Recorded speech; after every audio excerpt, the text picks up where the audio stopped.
Honorable Speaker, I present the Interim Budget for 24-25.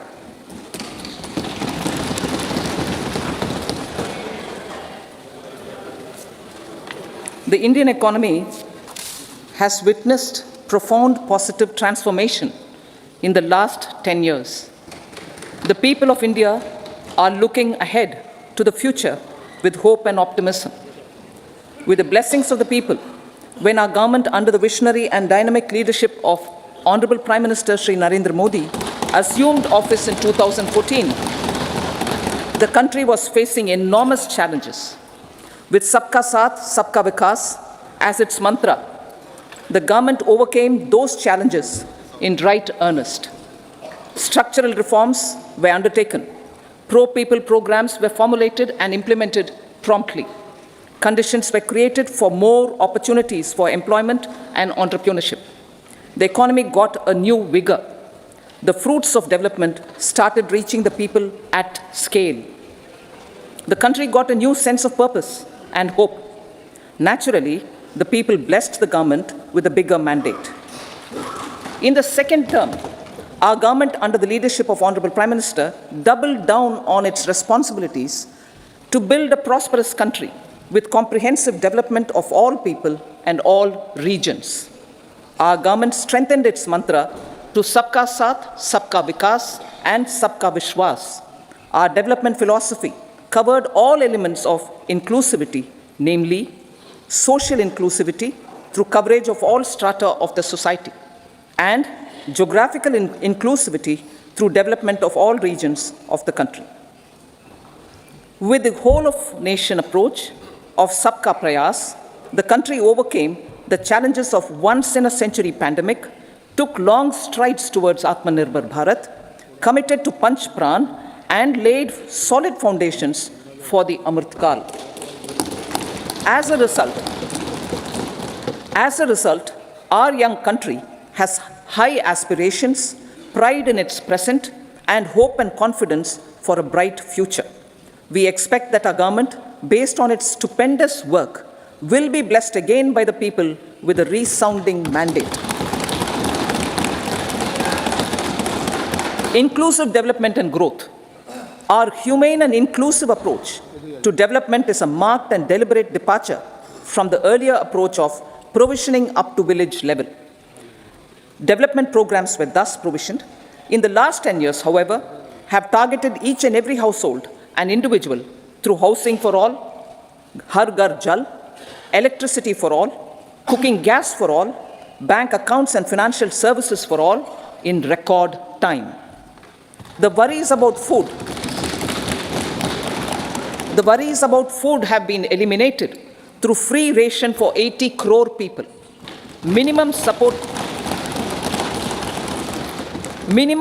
prices for the produce of Annadata are periodically increased appropriately.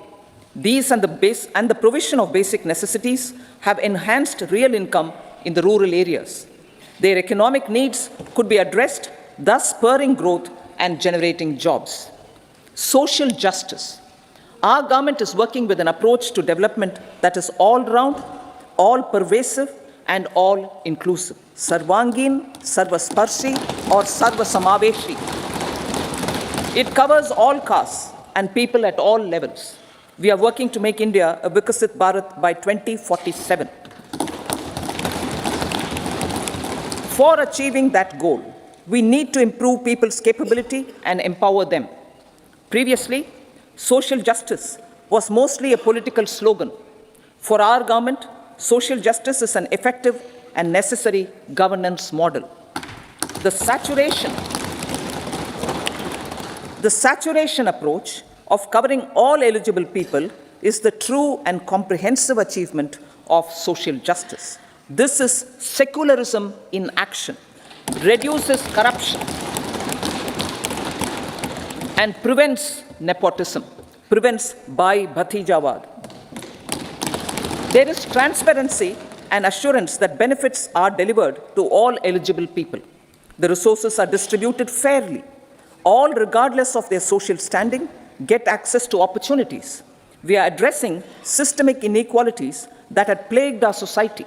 we focus on outcomes and not on outlays so that the social economic transformation is achieved. As our Prime Minister firmly believes, we need to focus on 4 major castes. They are Garib, Mahilaye, Yuva, and Annadata. Their needs, their aspirations, and their welfare are our highest priority. The country progresses when they progress. All 4 require and receive government support in their quest to better their lives. Their empowerment and well-being will drive the country forward. Garib Kalyan, Desh Ka Kalyan. We believe in empowering the poor. The earlier approach of tackling poverty through entitlements had resulted in very modest outcomes. When the poor became empowered partners in the development process, government's power to assist them also increases manifold. With the pursuit of Sabka Saath, in these 10 years, the government has assisted 25 crore people to get freedom from multi-dimensional poverty. Our government's efforts are now getting synergized with energy and passion of such empowered people. This is truly elevating them from poverty. Direct benefit transfer of 34 lakh crore rupees from the government using PM Jan Dhan accounts has led to savings of 2.7 lakh crores of rupees for the government. This savings has been realized through avoidance of leakages prevalent earlier. The savings have helped in providing more funds for Garib Kalyan. PM Swanidhi has provided credit assistance to 78 lakh street vendors. From that total of 78 lakh street vendors, 2.3 lakh have received credit for the 3rd time. PM Janman Yojana reaches out to the particularly vulnerable tribal groups who have remained outside the realm of development so far. PM Vishwakarma Yojana provides end-to-end support to artisans and craftspeople engaged in 18 trades. The schemes for empowerment of Divyangs and transgender persons reflect firm resolve of our government to leave no one behind. Welfare of Annadata. Farmers are our Annadata. Every year under PM Kisan Samman Yojana, direct financial assistance is provided to 11.8 crore farmers, including marginal and small farmers. Crop insurance is given to 4 crore farmers under PM Fasal Bima Yojana. These, besides several other programs, are assisting Annadata in producing food for the country and for the world. Electronic National Agricultural Market has integrated 1,361 mandis and is providing services to 1.8 crore farmers with trading volume of 3 lakh crores of rupees. The sector is poised for inclusive, balanced, higher growth and productivity. These are facilitated from farmer-centric policies, income support, coverage of risks through price and insurance support, promotion of technologies and innovations through startups. Empowering the Amrit PD, the Yuva. Our prosperity depends on adequately equipping and empowering the youth. The National Education Policy 2020 is ushering the transformational reforms. PM Schools for Rising India, PM Shri, are delivering quality teaching and nurturing holistic and well-rounded individuals. The Skill India mission has trained 1.4 crore youth, upskilled and reskilled 54 lakh youth, and established 3,000 new ITIs. A large number of institutions of higher learning, namely 7 IITs, 16 triple ITs, 7 IIMs, 15 AIMS, and 390 universities have been set up. PM Mudra Yojana has sanctioned 43 crore loans aggregating to 22.5 lakh crores of rupees for entrepreneurial aspirations of our youth. Besides that, Fund of Funds, Startup India, and Startup Credit Guarantee schemes are assisting our youth. they are also becoming Rozgar Data. The country is proud of our youth scaling new heights in sports. The highest ever medal tally in Asian Games and Asian Para Games in 2023 reflects a high confidence level. Chess prodigy and our #1 ranked player Pragyananda put up a stiff fight against the reigning world champion Magnus Carlsen in 2023. Today, India has over 80 chess grandmasters compared to little over 20 in 2010. Momentum for Nari Shakti, the empowerment of women through entrepreneurship, ease of living, and dignity for them has gained momentum in these 10 years. 30 crore Mudra Yojana loans have been given to women entrepreneurs. Female enrollment in higher education has gone up by 28% in 10 years. In STEM courses, girls and women constitute 43% of enrollment, one of the highest in the world. All these measures are getting reflected in the increasing participation of women in workforce. Making triple talaq illegal, reservation of 1/3 seats for women in the Lok Sabha and state assemblies, and giving over 70% houses under PM Awas Yojana in rural areas to women, and giving over 70% houses under PM Awas Yojana in rural areas to women as sole or joint owners have enhanced their dignity. Exemplary track record of governance, development, and performance. Besides delivering on high growth in terms of gross domestic product, the government is equally focused on a more comprehensive GDP, that is, governance, development, and performance. Our government has provided transparent, accountable, people-centric, and prompt, trust-based administration with citizen-first and minimum government, maximum governance approach. The impact of all-round development is discernible in all sectors. There is macroeconomic stability, including in the external sector. Investments are robust. The economy is doing well. People are living better and earning better, with even greater aspirations for future. Average real income of the people has increased by 50%. Inflation is moderate. People are getting empowered, equipped, and enabled to pursue their aspirations. There is effective and timely delivery of programs and of large projects. Economic management. The multi-pronged economic management over the past 10 years has complemented people-centric, inclusive development. Following are some of the major elements. 1. All forms of infrastructure, physical, digital, or social, are being built in record time. Number 2, all parts of the country are becoming active participants in economic growth. Number 3, digital public infrastructure, a new factor of production as if in the 21st century, is instrumental in formalization of the economy. Number 4, goods and services tax has enabled one nation, one market, one tax. Tax reforms have led to deepening and widening of tax base. Number 5, strengthening of the financial sector has helped in making savings, credit, and investments more efficient.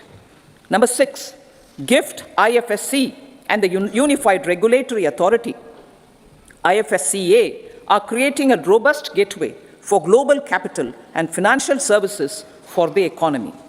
Number 7, proactive inflation management has helped keep inflation within the policy band. Now, the global context, Honorable Speaker, sir.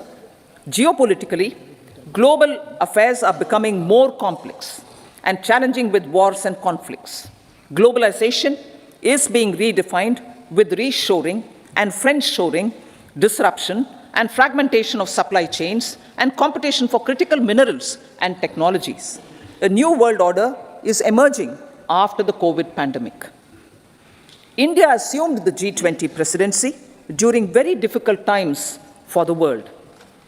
The global economy was going through high inflation, high interest rates, low growth, very high public debt, low trade growth, and climate changes. The pandemic has led to a crisis of food, fertilizer, fuel, and finances for the world, while India successfully navigated its way. The country showed the way forward and built consensus on solutions for those global problems. The recently announced India-Middle East-Europe economic corridor is a strategic and economic game changer for India and others. In the words of Honorable Prime Minister, the corridor, and I quote, will become the basis of world trade for hundreds of years to come, and history will remember that this corridor was initiated on Indian soil, unquote. Vision for Vikasit Bharat. Our vision for Vikasit Bharat is that of prosperous Bharat in harmony with nature, with modern infrastructure, and providing opportunities for all citizens and all regions to reach their potential. With confidence arising from strong and exemplary track record of performance and progress, earning Sabka Vishwas, the next 5 years will be years of unprecedented development and golden moments to realize the dream of developed India by 2047. The trinity of demography, democracy, and diversity backed by Sabka Prayas has the potential to fulfill aspirations of every Indian.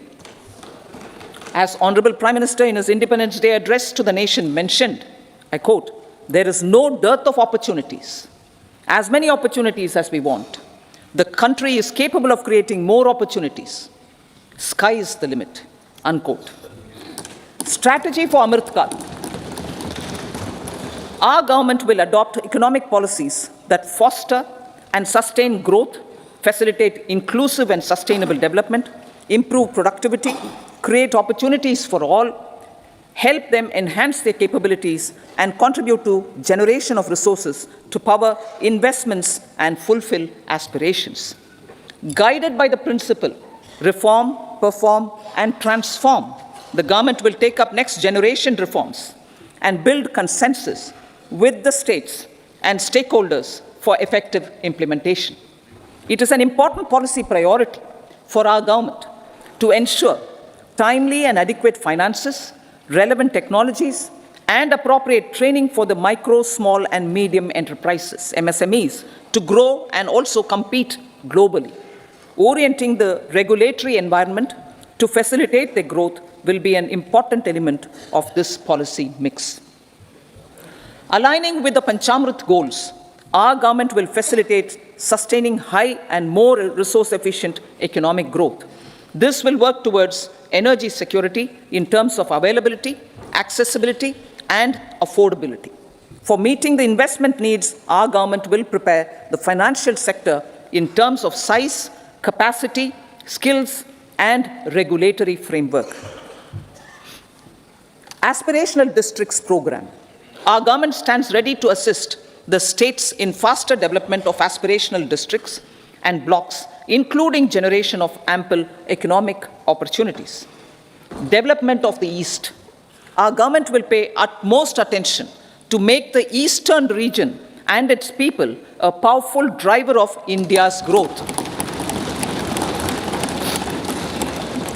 PM Awas Yojana Gramin. Despite the challenges due to COVID, implementation of PM Awas Yojana Gramin continued, and we are close to achieving the target of 3 crore houses. 2 crore more houses will be taken up in the next 5 years to meet the requirement arising from increase in the number of families. Rooftop solarization and Muft Bijli.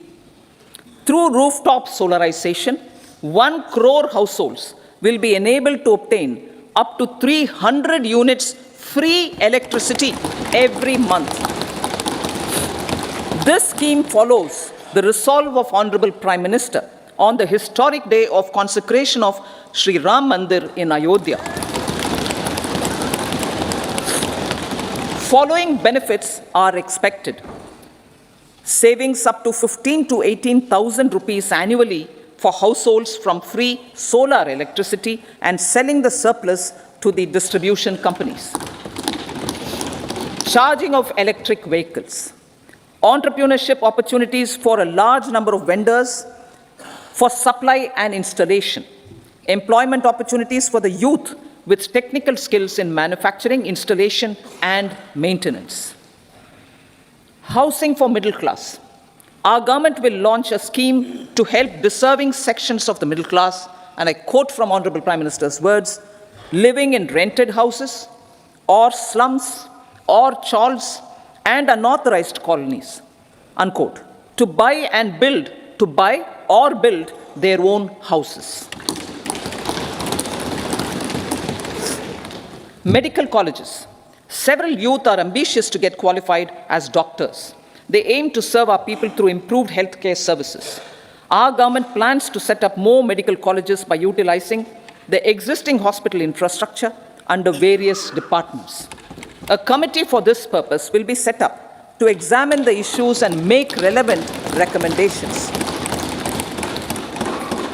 Cervical cancer vaccination. Our government will encourage vaccination for girls in the age group of 9 to 14 years for prevention of cervical cancer. Maternal and child health care. Various schemes for maternal and child care will be brought under one comprehensive program for synergy in implementation. Upgradation of Anganwadi centers under Saksham Anganwadi and Poshan 2.0 will be expedited for improved nutrition delivery, early childhood care, and development. The newly designed U-Win platform for managing immunization and intensified efforts of Mission Indradhanush will be rolled out expeditiously throughout the country. Ayushman Bharat. Healthcare cover under Ayushman Bharat scheme will be extended to all ASHA workers, to all Anganwadi workers and helpers. Agriculture and food processing. The efforts of value addition in agriculture sector and boosting farmers' incomes will be stepped up. Pradhan Mantri Kisan Sampada Yojana has benefited 38 lakh farmers and generated 10 lakh employment. Pradhan Mantri Formalization of Micro Food Processing Enterprises Yojana has assisted 2.4 lakh SHGs and 60,000 individuals with credit linkages. Other schemes are complementing the efforts for reducing post-harvest losses and improving productivity and incomes. For ensuring faster growth of the sector, our government will further promote private and public investment in post-harvest activities, including aggregation, modern storage, efficient supply chains, primary and secondary processing and marketing and branding. Nano DAP. After the successful adoption of nano urea, application of nano DAP on various crops will be expanded in all agroclimatic zones. Atmanirbhar Oil Seeds Abhiyan. Building on the initiative announced in 2022, a strategy will be formulated to achieve Atmanirbharta for oil seeds such as mustard, groundnut, sesame, soya bean, and sunflower. This will cover research for high-yielding varieties, widespread adoption of modern farming techniques, market linkages, procurement, value addition, and crop insurance. Dairy development. A comprehensive program for supporting dairy farmers will be formulated. Efforts are already on to control foot and mouth disease. India is the world's largest milk producer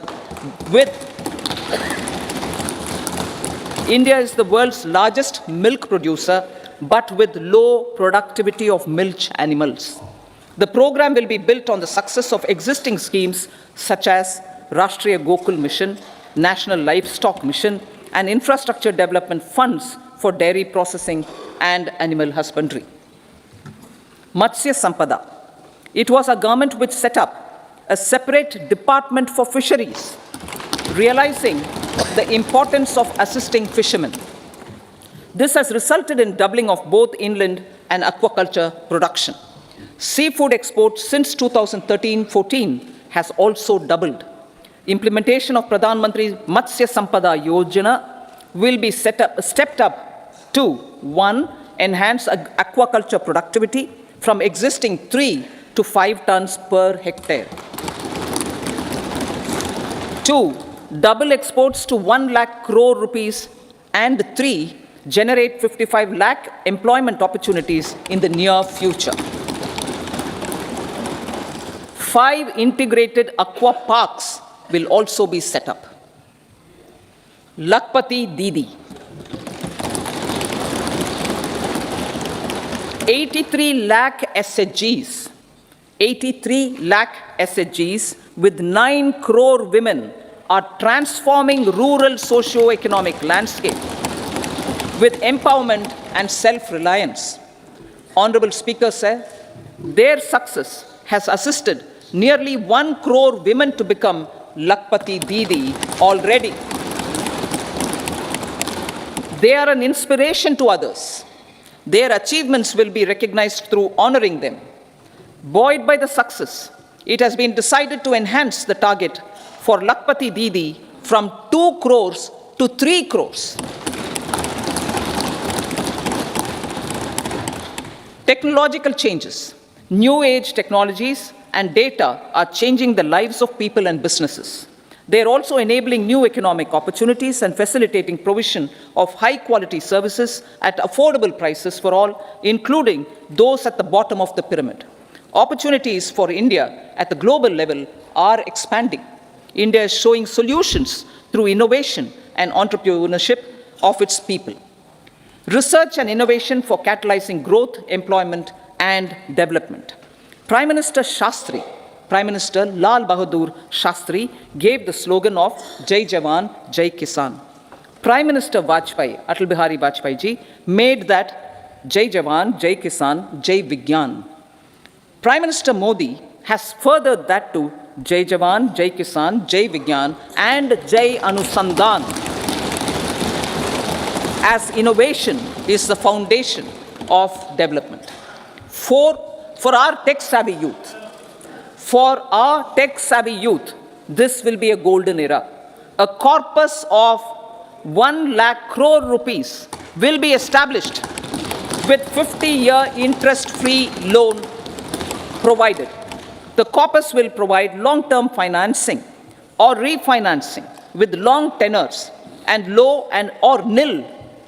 I repeat that sentence. The corpus will provide long-term financing or refinancing with long tenors and low or nil interest rates. This will encourage the private sector to scale up research and innovation significantly in sunrise domains. We need to have programs that combine the powers of our youth and technology. A new scheme will be launched for strengthening deep tech technologies for defense purposes and expediting Atmanirbharta. Infrastructure development. Building on the massive tripling of the capital expenditure outlay in the past 4 years, resulting in huge multiplier impact on economic growth and employment creation, the outlay for the next year is being increased by 11.1% to 11,111 crore rupees. This would be 3.4% of our GDP. Railways. 3 major railway corridor programs will be implemented. These are energy, mineral, and cement corridor. Number 2, port connectivity corridors.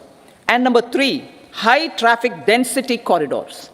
The projects have been identified under the PM Gati Shakti for enabling multimodal connectivity. They will improve logistics efficiency and reduce cost.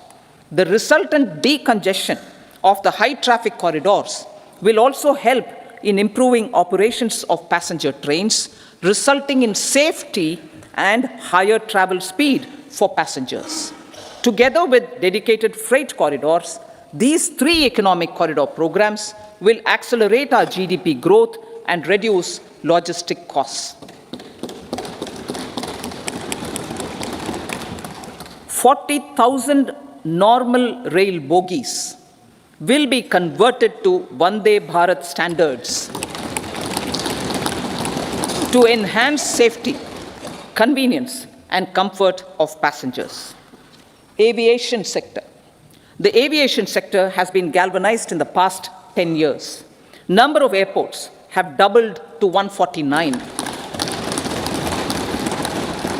Rollout of air connectivity to Tier 2 and Tier 3 cities under UDAN scheme has been widespread.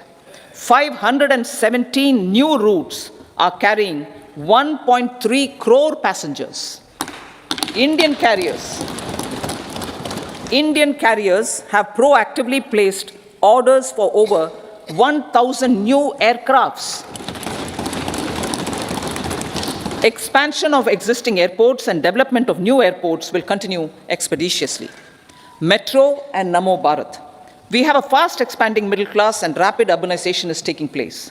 Metro rail and Namo Bharat can be the catalyst for the required urban transformation. Expansion of these systems will be supported in large cities, focusing on transit-oriented development. Green energy. Towards meeting our commitment for net zero by 2070, the following measures will be taken. Viability gap funding will be provided for harnessing offshore wind energy potential for initial capacity of 1 gigawatt. Coal gasification and liquefaction capacity of 100 metric tons will be set up by 2030. This will also help in reducing imports of natural gas, methanol, and ammonia. Phased mandatory blending of compressed biogas in compressed natural gas for transport and piped natural gas for domestic purposes will be mandated.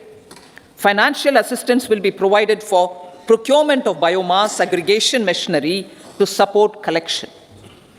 Electric vehicle ecosystem.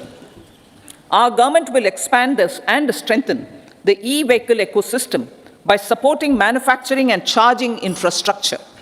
Greater adoption of e-buses for public transport networks will be encouraged through payment security mechanism. Biomanufacturing and biofoundry. For promoting green growth, a new scheme of biomanufacturing and biofoundry will be launched. This will provide environment-friendly alternatives such as biodegradable polymers, bioplastics, biopharmaceuticals, and bioagri inputs. This scheme will also help in transforming today's consumptive manufacturing paradigm to the one based on regenerative principles. Blue Economy 2.0. For promoting climate-resilient activities for Blue Economy 2.0, a scheme for restoration and adaptation measures and coastal aquaculture and mariculture with integrated and multi-sectoral approach will be launched. Comprehensive development of tourist centers. The success of organizing G20 meetings in 60 places presented diversity of India to global audience. Our economic strength has made the country an attractive destination for business and conference tourism. Our middle class also now aspires to travel and explore. Tourism, including spiritual tourism, has tremendous opportunities for local entrepreneurship. States will be encouraged to take up comprehensive development of iconic tourist centers, branding and marketing them at global scale. A framework for rating of the centers based on quality of facilities and services will be established. Long-term interest-free loans will be provided to states for financing such development on matching basis. To address the emerging fervor for domestic tourism, Honorable Speaker, sir, projects for port connectivity, tourism infrastructure, and amenities will be taken up on our islands, including Lakshadweep. This will help in generating employment also. Promoting investments. The FDI inflow during 2014 to 23 was $596 billion, marking a golden era. That is twice the inflow during 2005 to 14. For encouraging sustained foreign investment, we are negotiating bilateral investment treaties with our foreign partners in the spirit of First Develop India. FDI is First Develop India. Reforms in the states for Vikasit Bharat. Many growth and development enabling reforms are needed in the states for realizing the vision of Vikasit Bharat. A provision of 75,000 crore rupees as 50-year interest-free loan is proposed this year to support those milestone-linked reforms by the state governments. Societal changes. The government will form a high-powered committee for an extensive consideration of the challenges arising from fast population growth and demographic changes. The committee will be mandated to make recommendations for addressing these challenges comprehensively in relation to the goal of Vikasit Bharat. Amrit Kal as Kartavya Kal. Our government stands committed to strengthening and expanding the economy with high growth and to create conditions for people to realize their aspirations. Honorable Prime Minister, in his Independence Day address to the nation in the 75th year of our Republic, said, and I quote, "We commit ourselves to national development with new inspirations, new consciousness, new resolutions as the country opens up immense possibilities and opportunities. It is our Kartavya Kal." Unquote. Every challenge of the pre-2014 era was overcome through our economic management and our governance. These have placed the country on a resolute path of sustained high growth. This has been possible through right policies, true intentions, and appropriate decisions. In the full budget in July, Honorable Speaker, our government will present a detailed roadmap for our pursuit of Vikasit Bharat. Revised estimates of 2023-24. The revised estimate of the total receipts other than borrowings is 27.56 lakh crores of rupees, of which the tax receipts are 23.24 lakh crore rupees. The revised estimate of total expenditure is 44.90 lakh crore rupees. The revenue receipts at 30.03 lakh crore rupees are expected to be higher than the budget estimate, reflecting strong growth momentum and formalization in the economy. The revised estimate of the fiscal deficit is 5.8% of GDP, improving on the budget estimate, notwithstanding moderation in the nominal growth estimates. Budget estimates for 2024-25. Coming to the year 2024-25, the total receipts other than borrowings and total expenditure are estimated at 30.80 and 47.66 lakh crore rupees respectively. The tax receipts are estimated at 26.02 lakh crore rupees. The scheme of 50-year interest-free loan for capital expenditure to states will be continued this year with an outlay of 1.3 lakh crore rupees. We continue on the path of fiscal consolidation, as announced in my budget speech of 2021-22, to reduce fiscal deficit below 4.5% by 25-26. The fiscal deficit in 2024-25 is estimated to be 5.1% of GDP, adhering to that path. So the gross and net market borrowings through dated securities during 24-25 are estimated at 14.13 lakh crore rupees and 11.75 lakh crore respectively. Both will be less than that in 23-24. Now that the private investments are happening at scale, the lower borrowings by the central government will facilitate larger availability of credit for the private sector. Vote on account.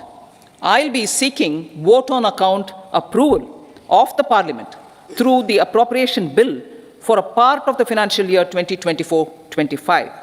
I will now move to Part B.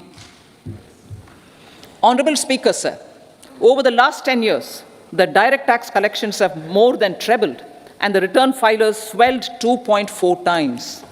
I would like to assure the taxpayers that their contributions have been used wisely for the development of the country and welfare of its people. I appreciate the taxpayers for their continued support. The government has reduced and rationalized tax rates. Under the new tax scheme, there is now no tax liability for taxpayers with income up to 7 lakh rupees, up from 2.2 lakh rupees in the financial year 2013-14. The threshold for presumptive taxation for retail businesses was increased from 2 crores to 3 crores. Similarly, the threshold for professionals eligible for presumptive taxation was increased from 50 lakh rupees to 75 lakh rupees. Also, corporate tax rate was decreased from 30% to 22% for existing domestic companies and to 15% for certain new manufacturing companies. Honorable Speaker, sir, in the last 5 years, our focus has been to improve taxpayer services. The age-old jurisdiction-based assessment system was transformed with the introduction of faceless assessment and appeal, thereby imparting greater efficiency, transparency, and accountability. Introduction of updated income tax returns, a new Form 26AS, and pre-filling of tax returns have made filing of tax returns simpler and easier. Average processing time of returns has been reduced from 93 days in the year 2013-14 to a mere 10 days this year, thereby making refunds faster. Indirect taxation.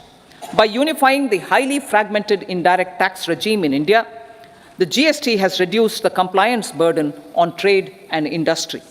The industry has acknowledged the benefits of GST. According to a recent survey conducted by a leading consulting firm, 94% of industry leaders view the transition to GST as largely positive. According to 80% of the respondents, it has led to supply chain optimization, as elimination of tax arbitrage and octroi has resulted in disbanding of checkposts at the state and city boundaries. At the same time, tax base of GST more than doubled, and the average monthly gross GST collection has almost doubled to 1.66 lakh crores this year. States too have benefited. States' SGST revenue, including compensation released to states in the post-GST period of 2017-18 to 2022-23, has achieved a buoyancy of 1.22.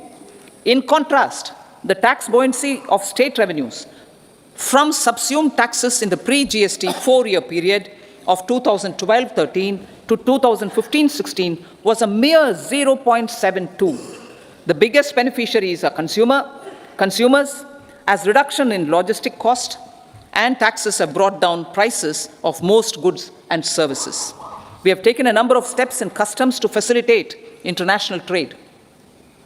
As a result, the import release time declined by 47% to 71 hours at inland container depots, by 28% to 44 hours at air cargo complexes, and by 27% to 85 hours at seaports over the last 4 years since 2019, when the national time release studies were first started. Tax proposals. As for tax proposals, in keeping with the convention, I do not propose to make any changes relating to taxation and propose to retain the same tax rates for direct and indirect taxes, including import duties. However, certain tax benefits to startups and investments made by sovereign wealth or pension funds, as also tax exemption on certain income of some IFSC units, are expiring on 31/3/2024. To provide continuity in taxation, I propose to extend the date to 31/3/2025. Moreover, in line with our government's vision to improve ease of living and ease of doing business, I wish to make an announcement to improve taxpayer services. There are a large number of petty, non-verified, non-reconciled, or disputed direct tax demands, many of them dating as far back as 1962, which continue to remain on the books, causing anxiety to honest taxpayers and hindering refunds of subsequent years.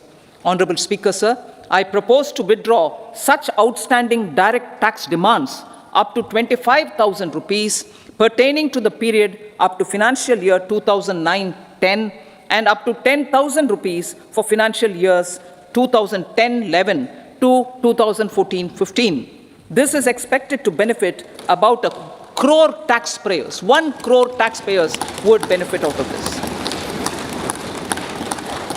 Economy then and now. In 2014, when our government assumed the reins, the responsibility to mend the economy step by step and to put the governance systems in order was enormous. The need of the hour was to give hope to the people, to attract investments, and to build support for the much-needed reforms. The government did that successfully, following our strong belief of nation first. The crisis of those years has been overcome, and the economy has been put firmly on a high, sustainable growth path with all-round development. It is now appropriate to look at where we were then. I repeat, it is now appropriate to look at where we were then till 2014 and where we are now, only for the purpose of drawing lessons from the mismanagement of those years. The government will lay a white paper on table of the House. The exemplary track record of governance, development and performance, effective delivery and Jan Kalyan has given the government trust, confidence and blessings of the people to realize whatever it takes, the goal of Vikasit Bharat with good intentions, true dedication and hard work in the coming years and decades. With this, Honorable Speaker, I commend the interim budget to this august House. Jai Hind.